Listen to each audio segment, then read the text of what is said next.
Support everything we do at MWP News by visiting co-fi.com/MWP News. Every donation helps us stay independent. For breaking entertainment news, reviews, and more, check out MWPnews.com. If you love games, head over to our YouTube channel, youtube.com/@MWPNewsGaming for reviews and gameplay. Links for all of this will be in the show notes, as well as links to the other podcasts. Thank you for your continued support.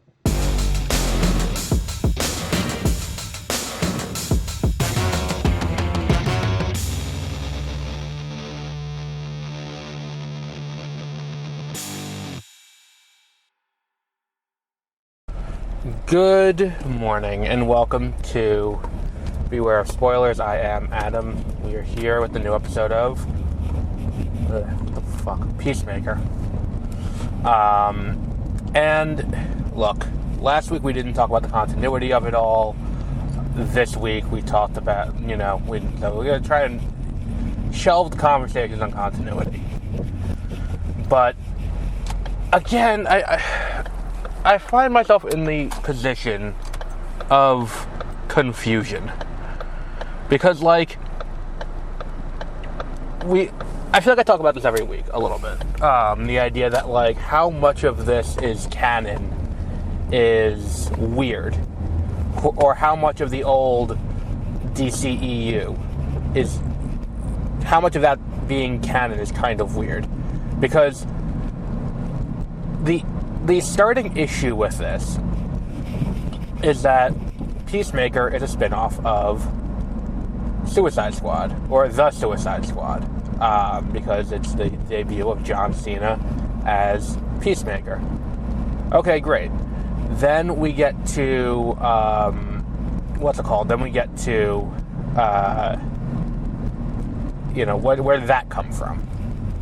And it's also interconnected with the Creature Commandos, which is also a spin-off of The Suicide Squad. So, The Suicide Squad is very much a sequel to... To The Suicide Squad. No, Suicide Squad was a 2016 movie.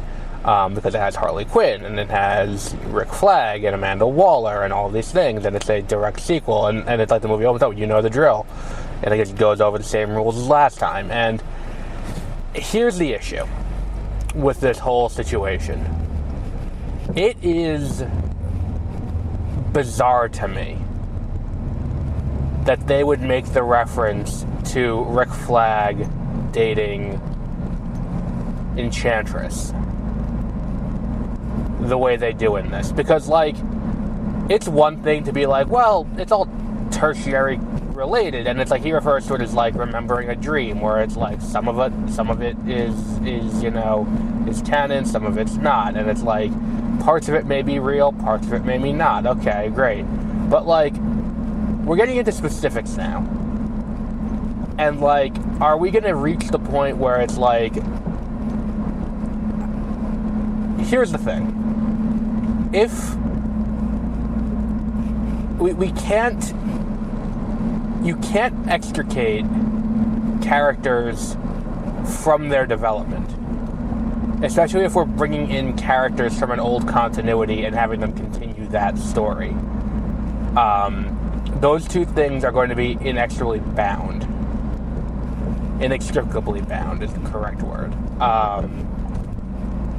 The characters' backstory, continuity, why they're doing what they're doing, their previous relationships, all of that is bound to who they are. And once we start getting into the more specifics of things, the more, okay, well, if this happened, then it stands to reason that this next thing happened. Because, that's the thing.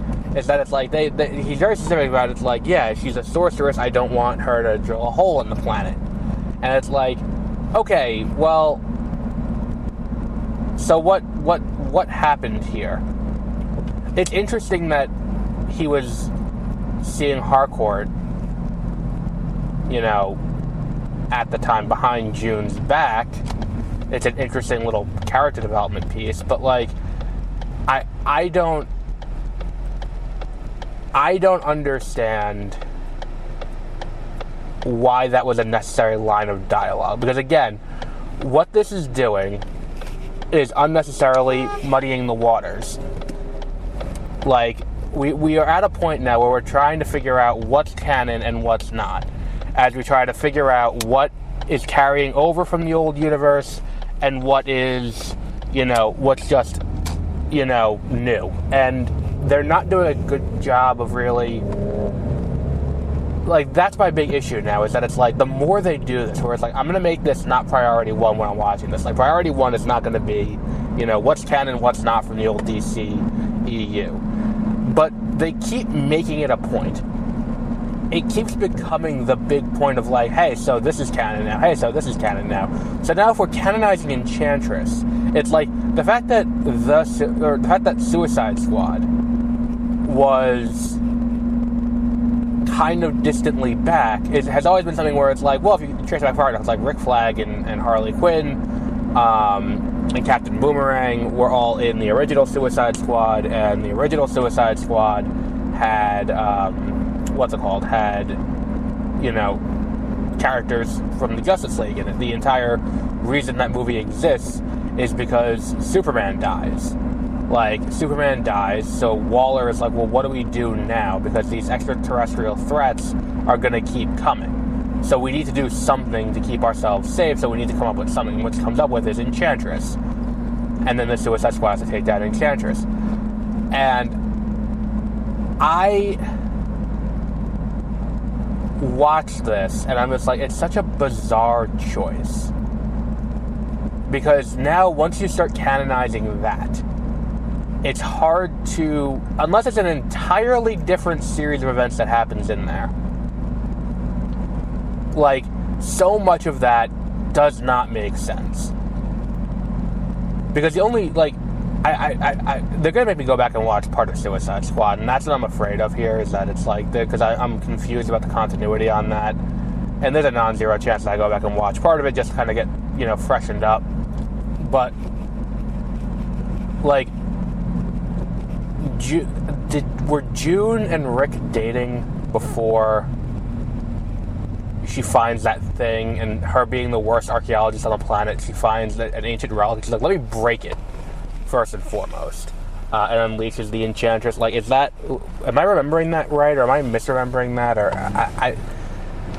I don't know, it can go, I could be wrong, but, I don't know if they were dating before that or not, but, like, for her to become Enchantress, like, that directly involves her with Argus, that directly involves her with, like, there is so much that just, like, doesn't line up now, where it's like, unless this is a full, like, retelling of that, in which case it's like, when are we going to, like, we don't really need that explanation, like, to be seen, but, like, we need some kind of clarification on that point, because it's just, like, it's not it's a weird continuity thing, where it's like, so now he's dating the girl he was dating, when they were trying to get a replacement for Superman, and he was teaming up with multiple characters who were captured by Ben Affleck's Batman. And it's like, so why? And it's like, if this was Rick Flag of, let's call it Earth 2, the alternate universe, like, I could see that working a little bit better. But I don't know. Like, the fact that this is all Earth 1 and not, like, that's the thing, is that it's like, it's just kind of like, why are we doing this? And to that end, it's like, I'm still waiting for the other shoe to drop on what's wrong with this alternate universe that Peacemaker finds himself in. Because up until this point, like, that's the thing, anytime you do a story like this, where you have a character, you see it a lot in comic book stuff, but, like, you have a character who gets, who didn't have a great life, and then gets the chance to see what that perfect life could have been, the life he always imagined, what could it have always been.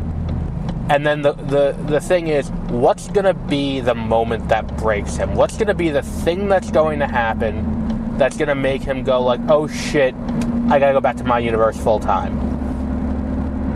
Like, and my concern right now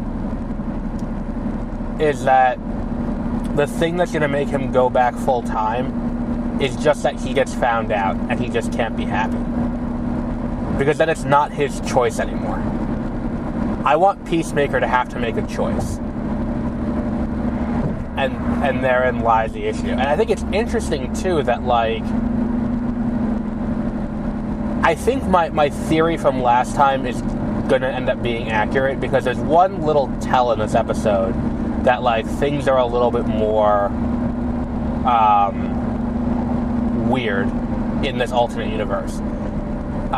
When there's a terrorist attack at the building, Harcourt goes over to Harcourt goes over to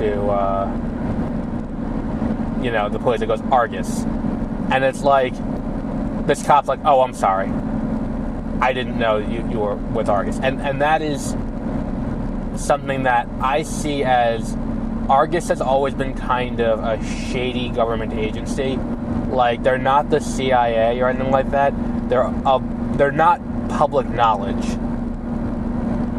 Like, it's not something that everyone knows about.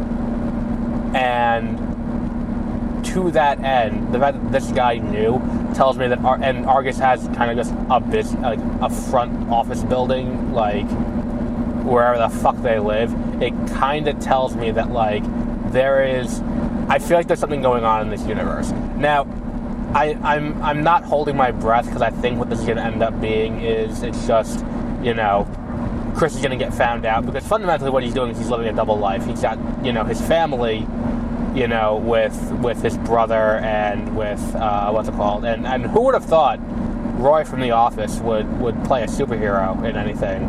Who would have thunk? But, like, you have him there on the one hand, and then you have his regular life on the other hand. And I think what ends up needing to happen is he needs to fundamentally be unable to go back to the alternate universe, which is going to be they find out that he's not really the Chris of their universe. They're gonna figure out, oh, he's from another timeline, from the closet or whatever it is. Like, that's going to be the big moment that's like, oh shit, we can't go back now. Now what do we do? And he killed the real one, and that's going to be the thing that's going to set them off and be like, hey, we can't go back. It's kind of a weird situation. It's not. I don't think it's necessarily the best idea or the smartest, because it's like I said, what I want to see him have to make this choice between, what does it mean to be Peacemaker? Like, the guy who we were introduced to as I'm here in the pursuit of peace, and I don't care how many men, women, and children I have to kill to get it. I want to see that guy have to find his line in the sand. What am I willing to put up with? What am I not willing to put up with? And that, I think, is what would be nice to have. But I'm not overly confident, based on this episode, that that's where we're going, unfortunately. So what else have we got with this? And I think, too, it's like, which is a shame, because I think that John Cena has a great performance in this episode, as he's playing kind of a more affable version of Chris. Like, he's playing a more likable, nicer guy. He's not really, he's not the sociopath that, that we know him to be. And he's just a nice guy hanging out with Harcourt. Like, that whole thing with the two of them is just great, because the two of them have great chemistry, and now they're being given a chance to really just, hang out there. But I don't know that this show is going to end off somewhere that feels right, based on what we've been doing up until this point, which is kind of the big problem with it, to an extent. Like, I don't know that when we get to the end of this, when we reach the final episode, will this have been a mission worth taking? Because it's like, at the end of the day, where are we? Where did the character... Like, if not continuity, we're here for characters. If we're here for character, what character is going through something and is going to be... who's going to learn something by the end of this mission, or consciously not learn something? And I don't think, based on where we are after 3 episodes, it seems like either character is going to do that. But we'll see. We'll wrap up there for today. We'll keep this one kind of short. But again, that whole thing with June kind of just... I was like, why? Like, why? It just... Okay, whatever. Tonight we are doing Splitsville, I think? What's the movie on tonight's itinerary? Let me check my calendar. I think it was a smaller release, because it was like an hour and a half, hour 45, and it was like almost 7 o'clock start time. Twinless is tonight. That's what the movie is. It was the Sundance movie. We're back at Sundance. And that is tonight at, what's it called? At later in the evening.